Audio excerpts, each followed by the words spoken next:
Here are the 5 things I wish I knew in undergrad while studying for my bachelor's in exercise science before becoming a personal trainer. Now, before we get started, I just want to let you know my name is Coach Vinnie Dangerfield. I've been in the fitness industry for 12 years. I graduated from Kent State University with my bachelor's in exercise science.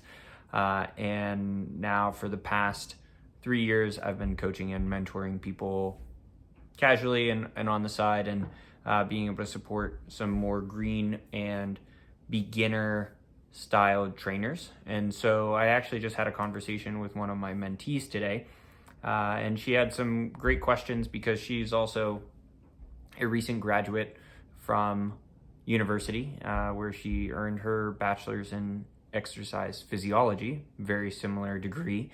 But a couple things that we were talking about today was specifically around her experience in sales, or just getting people to start personal training with her. And so these, again, like I said, were the 5 things that I wish I had known about before becoming a personal trainer that most universities don't talk about. They don't really dive deeper into that business style of experience. And again, something I wish I had had in undergrad, but I fortunately had other people around me who were doing other things a little bit differently. And so I picked up on some of those things, hired other coaches, hired other mentors, and fortunately have been able to beat the statistic, because really only people stay in the fitness industry for 2 years. So I've been able to beat the statistic 6 times over, which is pretty incredible. So number one thing that I want to share with you that I wish I had known about is that sales are everything, and assessments aren't just the only thing that are going to convince somebody to step into a coaching program or training experience with you. Sales are super important because you are convincing them, you are selling them not just on your services and who you are as a person, but you have to sell them on their vision, you have to sell them on their goals, and you have to also convince them that they are much bigger than their challenges, obstacles, barriers, situations, or circumstances. You have to sell them on that. You have to convince them, you have to persuade them, you have to influence them. And that is truly a skill that I had wished I had practiced and learned more of. It's not just simply showing them data and saying, hey, if you don't fix this, something else is going to happen.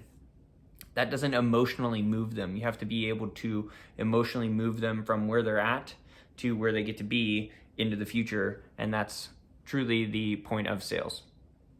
Second thing was realizing that people don't care about what you know until they know how much you care. So again, in undergrad, it's kind of taught that just the more education you have, the more certifications you have, the more people are going to listen to you and just do whatever you tell them to do. This is truly not the case, simply because people are not robots, and they also have a consciousness and they can make decisions kind of on their own. But we need to kind of guide them again on their way. They don't know what they don't know. And so one of the things that I realized is that really truly having a conversation with them, a consultation, a sales enrollment process with them takes a lot more listening than sharing and telling them what they're doing right or wrong, or telling them the stats or the data. One of the ways that I can also create that experience for them where they recognize how much I care is by asking better questions. So that's a third thing that I wish I had known, was understanding that if I want to create better results, not only for me in my life, but also for my clients, if I want to create better results, I have to be able to ask better questions. And so there was this incredible book that I had read called The Coaching Habit, where it really dives deeper into the value of asking better questions. And if I want to be able to reverse engineer some of their goals, I need to know more details. Sometimes those people on the other end haven't even taken the time to also uncover all of the details for themselves. Because let's be honest, if they had already done that, they probably wouldn't be in that conversation with you. So asking better questions is super, super valuable. Now, recognizing though, once we get all of these questions, we have to get them to ask again, they also get to ask a question, or we can facilitate that for them about a transaction or a fee, or sometimes people say price or cost. One thing that I've recognized is that there is only an investment to personal training. It's not necessarily a cost. They're already paying prices in their life for not being as healthy as they possibly could. And so I really, really drive home the idea that this is an investment, something that they are going to reap the return on their investment for many, many more years to come.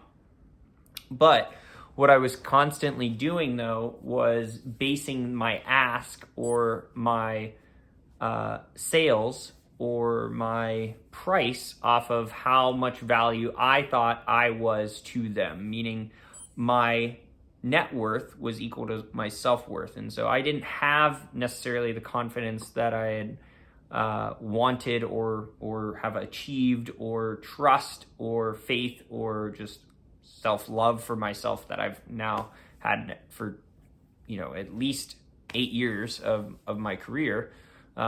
It was kind of minuscule. It was lower. I didn't really truly understand how much value I had as a person, and thus I didn't know how much I could bring out of it for someone else. Maybe you've heard the saying of can't pour from an empty cup, right? So not only can you not pour from an empty cup, but you also can't inspire someone to trust you if you don't even trust yourself. And so as I continued to grow in my self-worth, I recognized the value that I was able to bring to people, and thus my prices increased. And so you really have got to know your worth when you are presenting packages or options. With that being said, not everybody is ready for personal training. So yes, of course, we would love to change and inspire and transform the world into a happier, healthier, loving lifestyle and living a more active and fit lifestyle.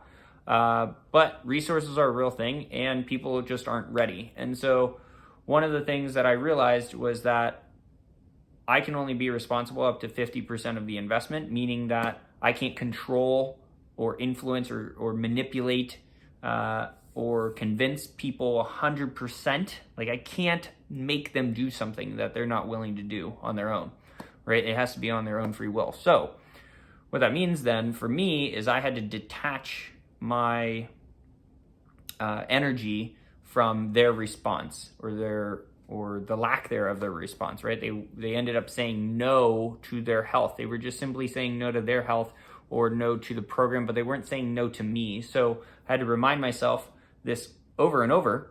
But one of my great friends and mentors said, so what, now what, someone else is waiting. Some will say yes, someone will say no. So what, now what, someone else is waiting. And that's super important, because we could get so fixated on just one person saying no, but really, again, think of like abundance and expanding your net worth. There's dozens and hundreds and thousands and millions of people who are waiting for you to possibly have a connection or interaction with them. Which leaves me into, I would say, this kind of like bonus sort of thing that I would like to have known in undergrad, which is contacts equals contracts. Grant Cardone is famously kind of recognized for saying that, and he's an incredible inspiration and mentor to me around that. And it's very, very true. The more connections and engagement and support and thus contact that I can have with people, the more likely I am able to convert them or transition them into a paid service or an agreement or a contract. It just has a good ring to it. I don't necessarily only see things as contracts. I like to use the term an agreement, right? It's a mutual agreement. Contract sometimes almost creates it like they won't ever be able to leave. And, some people graduate their training program. So anyway, long story short, those are going to be the 5 plus the 1 bonus lessons that I wish I had learned in undergrad while studying for my exercise science degree before I became a personal trainer. So if that was valuable for you, go ahead and let me know what was maybe a personal lesson learned or takeaway.